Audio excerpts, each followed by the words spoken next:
po, magandang umaga po sa lahat po ng mga nakapag-worship at nakapagbigay po ng pasalamat kay Lord. At ngayon po sa ating pagdapos sa salita ng Panginoon, bago tayo manalangin, hayaan po ninyo na tayo mapuspos ng kapangyarihan niya. At ang ating pong pag-usapan ay binigyan ko po ng pamagat na The New Normal, Living with Eternity, Focus in Our Mind. Lalo na po ngayon ay nasa panahon tayo ng The New Normal. Ito po ay makita natin sa Psalm 90 verse 12. Ito po ay babasahin ko sa ESV version. Samahan po kami. Sabi po ng verse 12, "So teach us to number our days that we may get a heart of wisdom." Sa ibang translation, that we may gain a heart of wisdom. May the Lord bless the reading of His holy and powerful words na atin pong tutungayan ngayong umagang ito. Ang sumulat po nito ay walang iba po kundi ang sabi po ng mga Bible scholar ay si Moses, at siya po ay nag-reflect sa kanya pong kalagayan pagkatapos po niyang makita na ang mga naunang henerasyon po ay nawasa at ito po ay naalis na o sila po ay naglaho na because of their unbelief to God, and now he is concerned with the older generation na kasama po niya. At sa ating pong patuloy na pag-aaral sa salita ng Panginoon, ito po ang gusto kong patuloy pong ilagay din sa ating pong kaisipan. We are now learning to live na meron pong willingness to make adjustment and acceptance pagtanggap sa new normal sa ating kapanahonan because of COVID. We as Christians are now given sa new normal pong ito the unique opportunities to live our lives for the glory of God during these times. Let's look now at the Bible on how we can do it. Sa bagong normal po ito na nag-adjust tayo at willing natin tanggapin, ayahan po ninyo maipamuhay natin ang bagong normal ito para sa kaluwalhatian po ng ating Panginoon sa Kristo. Sabi po ng Bible, muli ko pong babasahin, Psalm 90 verse 12. "So teach us to number our days," na years, "that we may get a heart of wisdom." At sa Tagalog po, ang sabi niya, "Kaya tulungan mo kami na bilangin ang aming mga araw upang kami ay magkaroon ng pusong may karunungan." Ito po ay panalangin po ni Moses at marami po ito na kumbaga pagpapalalim at pati na po pagpapalinaw kung paano po ang ating buhay ngayon po ay ipamuhay natin ng ayon po sa biyaya ng Panginoon. Tingnan natin to sa lens of eternity o lente ng buhay na walang hanggang haharapin po natin. Si C.S. Lewis po ay nagsabi ng ganito tungkol sa walang hanggan o buhay na walang hanggan po or eternity. No po? Ang sabi po niya, if you read history, you will find that the Christians who did most for the present world precisely are those who thought most of the next. Kung babasahin daw po natin ang kasaysayan, makita natin ang mga Kristiyano na gumawa ng mas marami pong makabuluhang bagay dito sa ating kasalukuyang mundo. Ay yun ang mga tao po na iniisip nila ang buhay na susunod. Yun po ay buhay na kasama ang Panginoon sa Kristo. Now, how can we be eternity conscious mula ngayon at hanggang palagi po o araw-araw o palagian? Kasi po may mga tao po na they are people conscious.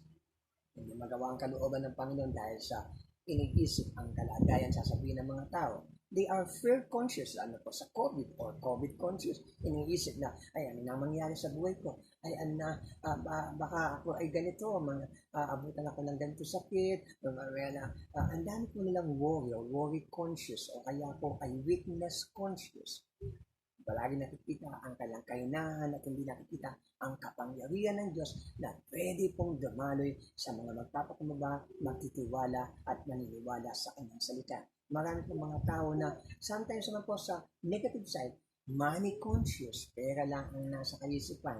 o palagi sarili lang, ego conscious, personal conscious, self-conscious. Pero ang gusto po na atin po na pagtunan ngayon ayon sa panalangin ni Moses is to think of eternity, yung buhay na kasunod, yung walang hanggang buhay, at maging eternity conscious tayo. Paano po natin ito ma-accomplish? Number 1 po, be willing to be taught by God always. Nasabi po ng verse 12, Psalm 90, verse 12, sa una po na pangungusap. So, teach us to number our days. I want you to focus on teach us. At sabi po ng Tagalog ay tulungan mo kami, turuan mo kami. So, yung pong pagpapahayag po ni Moses na teach us, ito po ay magbigay sa atin ng motivasyon na kamukha niya, lumapit po tayo sa Kanya. Let us have a dependence on our God. Yung pagtitiwala po, pagdidepende sa Diyos. It is a must ngayon po sa ating kapanahunan. Yung we must be willing to be humble to come on God or to God always. Yung pong tao po na sabi si Moses na marami siyang naranasan kay Lord, patuloy po matanda na siya at maaari naisip niya anong mangyari sa bukas at marami na siyang nakitang kapangyarihan ng Panginoon. And yet, ang sabi niya, teach us, Lord. Kailangan po ang tayo bilang po mga Kristiyano magkaroon ng pusong nagpapaturo. Amen po ba? Let us be humble to come to God always. Yung pong tao na willing magpaturo, willing po siyang lumapit sa Diyos palagi. To depend on Him always. Yung magdepende lagi. Hindi lang occasional. Hindi lang pag gusto. Hindi lang pag may pangailangan. Hindi lang pag may sakit. Yung maturuan tayo ng Diyos. Kasi palagi pong nagtuturo ang Diyos. Nangungusap ang Diyos. Ang kailangan lang, maging tayong humble to listen and learn from Him. At ito po rin po sa kaisipan na sabi ni Moses, so teach us. It also indicates na to let God be God always in our lives. Yung ang Diyos ay maging Diyos sa atin. Na magtiwala tayo, masunod siya, mangyari ang kalooban niya. It is a loving God na sa lahat po ng mga sitwasyon, siya ang manguna, siya ang madakila, siya po ang makapanaig, siya po ang mangyari. It is also praying and doing na sa ating buhay sinasabi natin, your kingdom come, you will be done on earth as it is in heaven. Pagpapasakop po, pagpapahintulot at willingness na magdepende tayo sa Panginoon. When we say, Lord, teach us. Si Moses, kahit matanda na sa niya, teach us, Lord. Hindi nisip niya, hindi lang kayo sa sarili, kundi lahat ng mga Israelitang kasama niya. Marami po, malapit na siyang umalis. Panahanda mo niya. Malapit na siyang pumanaw. And yet, hindi pa rin nawala sa kanya ang tinatawag na a heart that is willing to be taught. Nandun po tayo. Ano man ang nakatingin natin, sabi natin kay Lord, Lord, teach us. Tingnan po nga, verse 9, verse 12 ng Psalm 90. So, teach us to number our days, that we may get a heart of wisdom. God is willing to give us wisdom when we are willing to be taught by Him, when we come to Him. Sabi nga sa Tagalog, kaya tulungan mo kami na bilangin ang aming mga araw upang kami magkaroon ng pusong may karunungan. Hindi kaalaman, kundi karunungan. Ang karunungan po is the right way to use ang kaalaman for the benefit of the many people, for the good of many people, and for the glory of God. At po isang sabi ng Amen.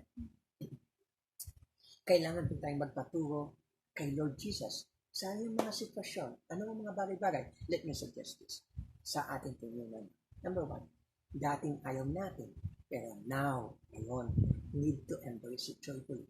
Limitado ang ating freedom, hindi tayo makaalis sa lisagad, hindi tayo makapag-converge o makapagkita, at magsama-sama sa gawain na personalan, physical, na tawag na sa embrace it. Huwag reklamo, joyfully, unexpectedly, sa online. Isa pa po, tanggapin ang mga nabago at dapat magbagong plans na. May mga plan tayo before ng COVID. Pero nabago po ito.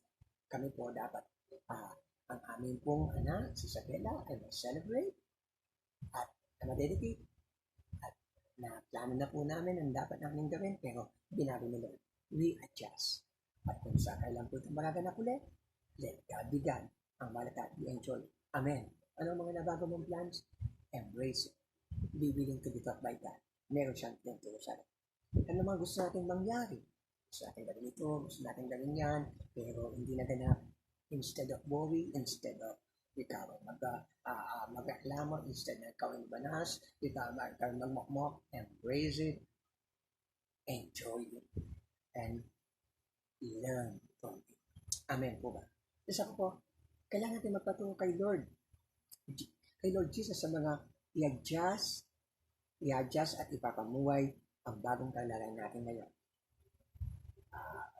Kung magkakaroon po ng pagbabago ang ECQ maging general community quarantine, ang sabi nila ay hindi pwedeng lumabas ang mga gantong edad.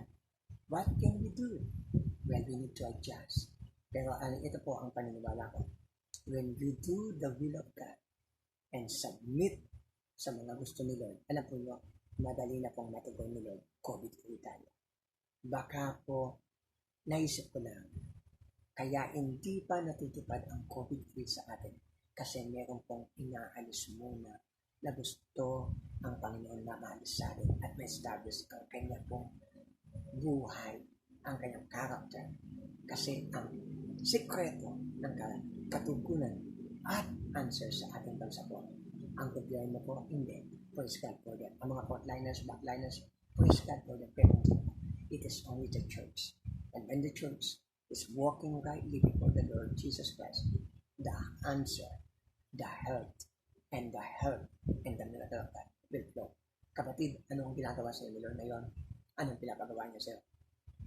Submit ka, do it, maging kabilang ka sa mga magpapadagdag upang magkaroon ng dahilan si Lord upang sagutin niya agad, maalisin ang COVID sa atin. Amen? So, we will to be taught by God. Lapon sa atin, sabi ng Amen. Number 2, ang sabi po ni Moses, so teach us to number our days that we may get a heart of wisdom. Number 2, learn to count your life here on earth by days and not by months or even years. Matuto po tayong bilangin ang buhay natin dito sa ibabaw ng mundo sa magitan po ng mga araw. Hindi taon, hindi buwan, hindi dekada. Because only God holds the future. Only God holds tomorrow.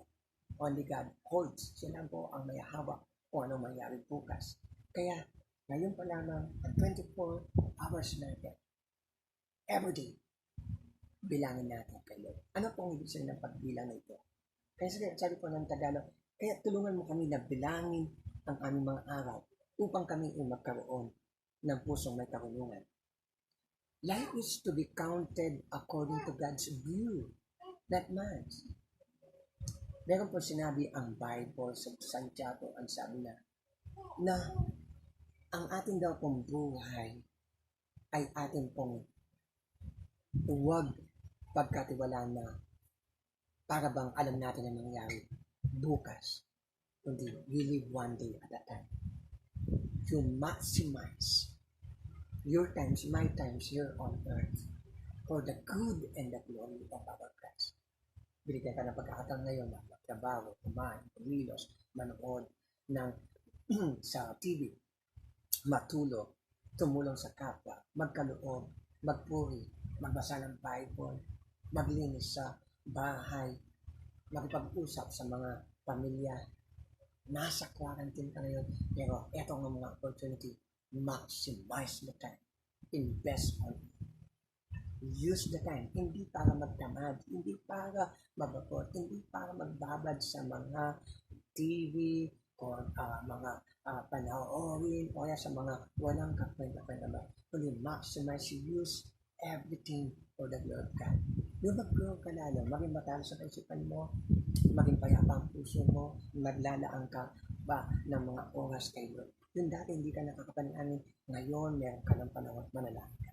Yung dati nagagamit ang time mo sa mga bagay na tutok sa Facebook, tutok sa Instagram, tutok sa TikTok, tutok sa balita. Now use it para magtutok ka kay Lord. Amen.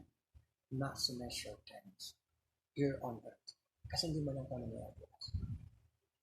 Ang pinakamaganda po is do your best today.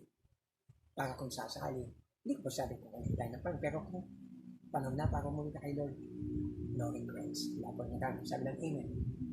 Sapagkat hindi natin alam kung hanggang kailan po tayo nabubuhay dito sa baba ng lupa. Kaya pag tinignan ko po mga COVID victims, whether frontliners, backliners, or ordinary people, isang iklap na wala ang buhay. Some of them, alam nila nagkasakit tapos babalik ulit sa labanan. They are doing it because I believe they are counting their lives on eternity. Ang Christian church po, tayo na Christian, dapat mas matalas pa po, mas masigil pa po, mas solid pa po ang ating commitment. Papunta tayo sa langit, hindi para maglaban. Ipangaral natin sa tayo ng Panginoon, maging mabuti ang kalooban, manalangin, mag-grow tayo, magkaloob tayo, tumulong tayo. Everybody can help, everybody can reach out, everybody can encourage people, everybody can pray, everybody can make our family stronger, wiser, better, Christ-like. At ano siya, look at Kobe Bryant, 41 years old, 42, superstar, isang tiyak na biyaw. Marami na nakikita siya, nalungkot ako. Because you can see him joyful, smiling always. But who will ever talk kasama na ngayon na mawawala na siya. Tayo din po na. Ayan po natin, mabuhay tayo na para bang harapin natin si Lord. Mamaya bukas. Pero mag-plan tayo. It will take years pa. Let's live for eternity. Amen po ba? What matters most every seconds of our life. Pinibigay natin ang best natin sa Diyos. You live and me for Jesus totally. You settle your accounts. Yung nakipag-ayos ka kayo. May binabago si Lord, may tinuturo sa iyo.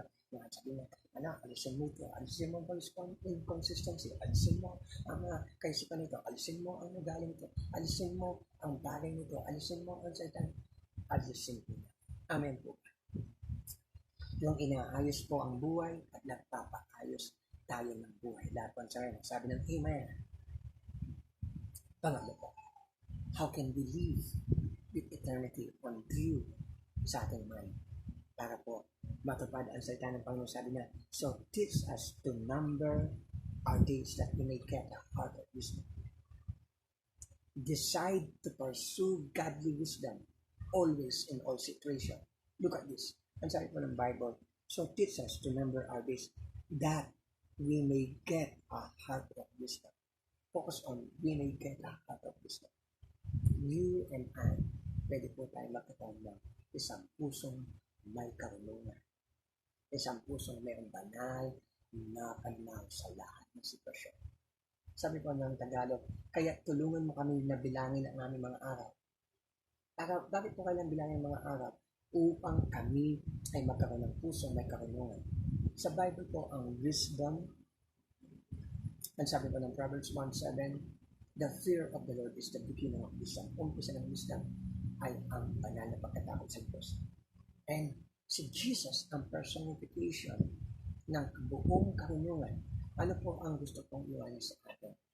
So that we can make a decision to pursue godly wisdom. Always in all situation. Ito po. Yung pong wisdom or godly wisdom is to live a life of obedience and holy o important. Yung banal na karunungan po ay mabuhay tayo na mayroon po buhay na pagsunod at banal na pagkamangha, pagkabilalas sa harapan ng Diyos. Yung hindi siya nakasanayan, conscious tayo. Ano man ang ginagawa natin.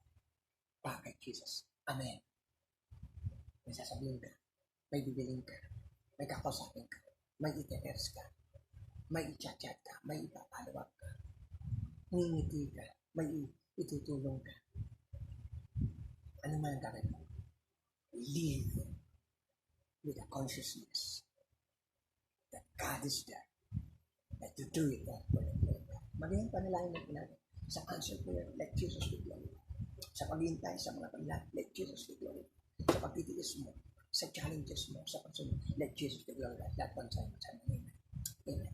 Sa ating pong reflection, ito pong gusto kong iwan sa atin. Can you say you are fixable before God? Ganun ba sabihin kay Lord? Lord, handa ako magpatuloy. Masagang puso. Pwede ka mag-ikot. Pwede kong tanong sa iba, ako ba yung Lord? Ako ba handa magpatuloy sa iyo? Pangalawa po, what areas of our lives that needs to be submitted before God so we can say, He alone is the master of our lives, not us, and we only live for His pleasure. Ano po ang mga areas of natin na kailangan siya ang ito nakasukay Lord at siya ang nasusunod sa atin. Na nabubuhay tayo para lamang sa kanyang kaluwalhatian at karangalan. Pangatlo po, sa ating nakaraan at sa ating kasalukuyang sitwasyon na nandoon tayo, what have you learned from God and of God? Ano natutunan mo tungkol sa Diyos? At mula sa Diyos. Mula sa iyong sarili, sa ating sarili, sa kapaligiran natin na nandoon tayo. Tuloy mo siya. In my conclusion, when we are willing to be taught by our God, we can live a life that is and can be counted for eternity. Because God's wisdom rules and moves us always for Christ's glory, honor, and delight. Tayo po ay willing na magpaturo sa Diyos, pwede tayo magbuhay ng isang buhay, at ito ay pwedeng may bilang para sa walang hanggang buhay. Sabagat ang katandaan, kaunungan ng Diyos ay patuloy na dahahag at nagpapakilos sa atin para sa kaluwalhatian ng ating Panginoon sa Kristo, sa kanyang karangalan, at sa kanyang tinatawag na pleasure o kasiyahan. Amen? Thank you. Panginoon, katulad po ni Moses, tulungan po niyo kami. Teach us to number our days so that we may get or gain a heart of wisdom. Wala kami pong kaunungan. At magkuslot ang katalinuhan namin. Limitado ang nakikita. Patawad sa mga Panginoon, reklamo kami, hindi kami nagtiwala, natakot kami, nabagabag kami, nastorbo kami. Dahil ang Panginoon namin ay nasa apat na sulok ng lugar namin na dalawa. Enlarge us, break us, melt us, mold us, change us, transform us. At tulungan mo kaming nasahin ka sa aming mga puso. Araw-araw, patikat, bawat minuto ng buwan. At sa mga pinapagawa mo, empower us to do your will. At sa lahat ng magagawa, sa iyo ang papuri, sa iyo ang pagluwalhati, as you change us from glory to glory into the image and likeness of our Lord Jesus Christ. This is our prayer in the name of the Father, the Son, and the Holy Spirit. Everybody will say, Amen.